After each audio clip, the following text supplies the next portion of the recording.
Plaza del Mar Club section is a unique and pleasant community located in the most picturesque area of the northern Pacific coast of Baja.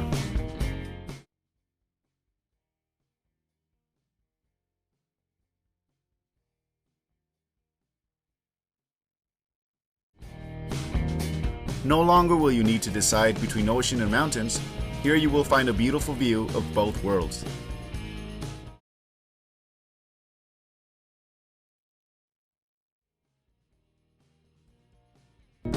It's a quiet and safe place, most of all comfortable and relaxing, a house you will gladly live in and enjoy for the rest of your days.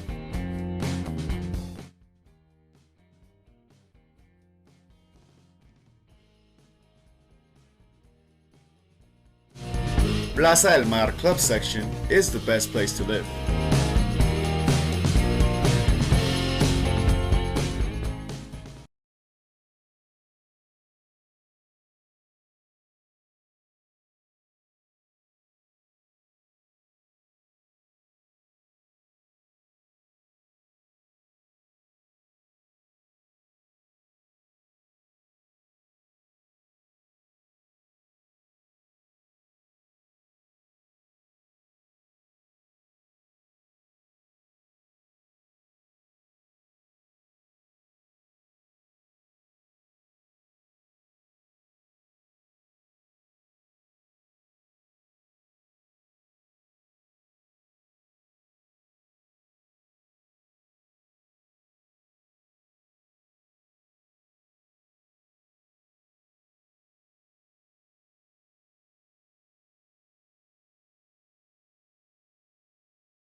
Hello everybody, this is Kanoa with Baja123.com in beautiful Rosarito Beach, Mexico. I'm sitting here this morning with Scott Weir.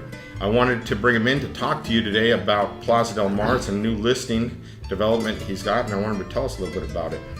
Yes, we picked it up last September, October, don't remember the exact date. It's been very, very good for us. We sold 15 properties in there so far, mostly lots, a couple homes. The development itself, I think, speaks for itself if you see it. It's nicely located. You know, some people think it's a little too remote, and each person has their own viewpoint of everything. But to me, it's just far enough away from Rosarito and Ensenada to have some peace and quiet and tranquility. Yet close enough, 20 minutes you're back to either place or even out to Valle de Guadalupe. So the location is very, very nice. Really close to a lot of restaurants with La Fonda and Poco Cielo, and it's within a mile of those areas, and just a phenomenal beach in front of it, which most people are coming down because they want to be on the beach. Yeah, I'm looking at the views right now, and it's just amazing. It's got a sanded beach, and I'm looking at the homes that are there. They're really nice, upcoming community.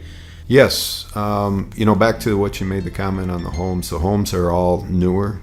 The development itself is about 10 years old. When they started it, so obviously nothing is outdated and 50 years old like you get in some of the communities. And they have certain restrictions on what you can build, so it's going to keep it very nice and fresh for a long time. Can you tell us a little bit about the amenities? The amenities, well, obviously you have a great beach in front of you that you can walk about 2 miles. You can walk to La Fonda and Poco Cielo and those different restaurants from it. The other part is a clubhouse. They have squash courts, of all things, in the bottom of it. I don't know anybody else that has that down here. So if you're into squash, it's for you. You have to teach me that one. Yeah. It has a weight room in it. The pool area up above, everybody kind of oohs and ahs as they walk into it. It's really beautiful, actually, with a nice wet bar, some seating around it. Part of it's covered, the other part's not. A nice grill area, a little shower up there, and an infinity pool that swims out on the 3rd level, so your views up there are incredible. It's a really nice place to entertain. It'd be a great place to have a small wedding, even, for that matter. And then there's another viewing deck even up higher from it. So altogether, you have a very nice little facility. Just so everyone understands, I mean, you have the whole development, so Yes. it's not just one property in there. You've got lots, I mean, that people are building on, right? Yes, and we can put together custom homes. We have investors that are building spec homes, so if you want something of that nature, it can be put together for you, so you don't have the headache of building, because it can be a headache, especially down here. Yep. Why would people want to go in there and buy a lot rather than going and finding something else right now that's already built? Well, one reason right now is there really isn't too much inventory out there to find anything that's built that would even meet what you're looking for. The second thing would be location, location, location. And as you drive up and down the coast, there aren't that many properties that have a beach like this one, that have the facilities with the utilities buried, nice wide streets, just a beautiful landscape development. When you go south of Rosarito, there's really only 4 areas, 5 if you count Los Gaviotes, that you would want to be in. And 2 of them have title issues. This one doesn't, and Punta Piedra doesn't. I think the advantage of Plaza del Mar over Punta Piedra is it's got a nice slope to the land, so all the views are going to be decent, where Punta Piedra is very flat, so if you're not oceanfront, your views are limited. And then the HOA, it's $150 when you have a house built, it's $55 without a house. Punta Piedra is $250 with a house. And, each people choose and decide accordingly. But at the end of the day, when you factor in all the different things, I think Plaza del Mar is hands down the best option around. You mentioned something at the beginning about the distance. I come from Los Angeles. Everything's an hour away. So how is this compared to getting from San Diego to, or from the border to the development? Well, you make an interesting point, because we tend to, when we're driving the 20 minutes and we're flying down the toll road at 70 miles an hour, we think it's a long ways away. But you get into San Diego, and sometimes it can take you 20 minutes to go a block because of the traffic. Or even on the toll road, all this traffic coming in and out in the States makes it very difficult to get anywhere. So it's really not that bad. It's a very peaceful drive. But we do have to mentally put it into relationship, that it is a quick drive and you're going 17, 18 miles versus a block in the same 20 minutes. I've noticed that you've been having some success right now. I think you've sold how many, 15 properties 15, in there. Was that 15? Yeah, 2 houses and 13 lots. Well, I think it makes people comfortable that it's a good product. People are coming in, they're seeing it, they're excited about it, and they're buying it. Yeah, I think it's priced very well too. That's about the only thing to add to it.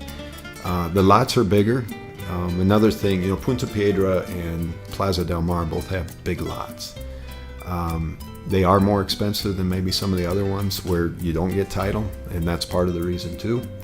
And the other thing is the size of the lots. Again, you can actually have a yard, and there's a lot of places where you don't have a yard. Your property is all house, and that's it. So when you start factoring in the cost per meter squared, it's priced very, very well. And this is a gated community, right? It's a gated community, has very good security. Even from beach access, it's on the end of a beach. On the north end of the property is a cliff, so you can't go any further. And they do have only one real access to the beach, and they keep it locked.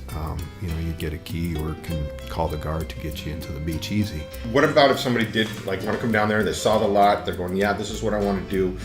what next? What do they do next? How do you help them with the building of it?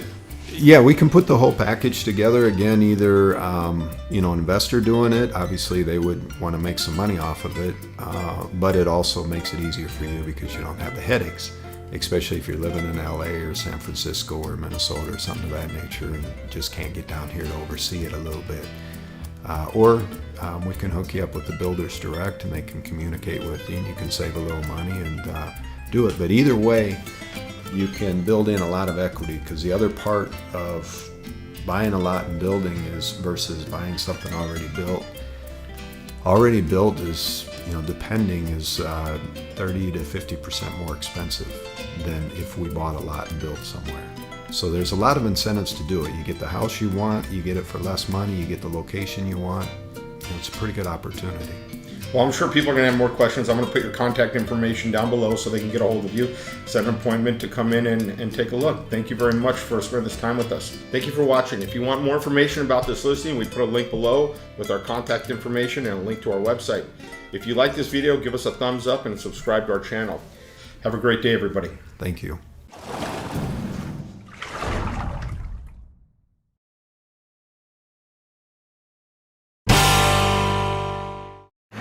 I love Tijuana. You love Tijuana? Yeah. What do you like so much about it? All the whorehouses and bars What did you say? and everything. The whorehouses? Yeah. And that's why I'm taking this taxi away from Tijuana to the rustic coast of Baja. I took the San Diego trolley down to the border, and a short walk later, I'm in a third world country. A dangerous playground of cheap booze, one-night stands, and drug lords. Well, at least according to my mom. But I wonder, am I really venturing into Sodom and Gomorrah? So I'm taking a midweek, off-peak, cut-rate trip to find out what Baja is really like. First stop, a little hotel called La Fonda. Just 37 miles south of the border lies an inconspicuous little hotel where politicians like Ted Kennedy would come to hide from defamation. A collection of unique beachfront rooms that looks like something out of an M.C. Escher illustration. This is a place where secrets come to die. This is my room. This whole place is about $60 a night. There's no wireless, no phones in the room. It's a real getaway.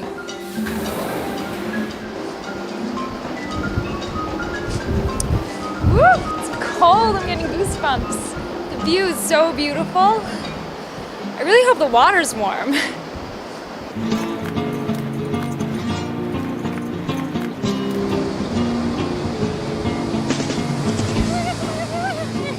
Oh my god! It's so cold! Wait, I'll try again.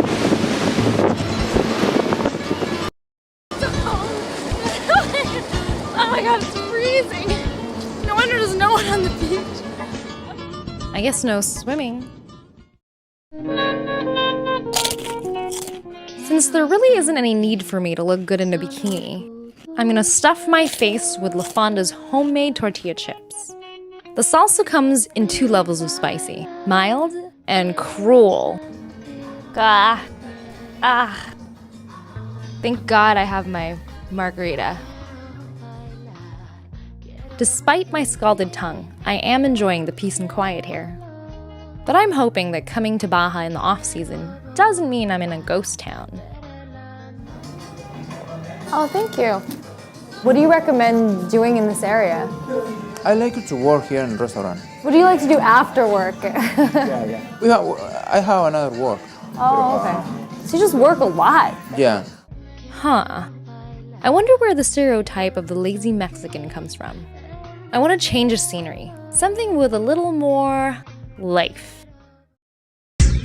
So I decided to check out Airbnb.com, a room renting website, to see what the locals were putting up. I found a cute room in a villa owned by a couple of expats. And they were nice enough to give me a ride over there. This was the first legal subdivision in Baja. Every single house has a totally different architecture. I mean, there's no rhyme or reason. A lot of artists are here. Right, a lot of artists. Very eccentric people. Oh, yeah? And I love it. That's pretty. This is our house here. Come on in. What is this? This is our swimming pool. This is a swimming pool? We made this with a lot of recycled stuff. A lot of stuff in the U.S. that people get rid of, they take down to Mexico and they sell it at little local markets and stuff. And otherwise, they're throwing all this stuff in the landfill. Feel how warm the water is. Oh, wow. That's just from solar heat. And of course, we have our greenhouse here. Have a tomato. So anyway, you're welcome to swim here. That was an old oxygen tank we got from the local junkyard. An old oxygen tank? Yeah. This is our wine bottle wall. We have a community that a lot of people enjoy parties and having drinks. So everybody drops their bottles off here and we put them into this wall.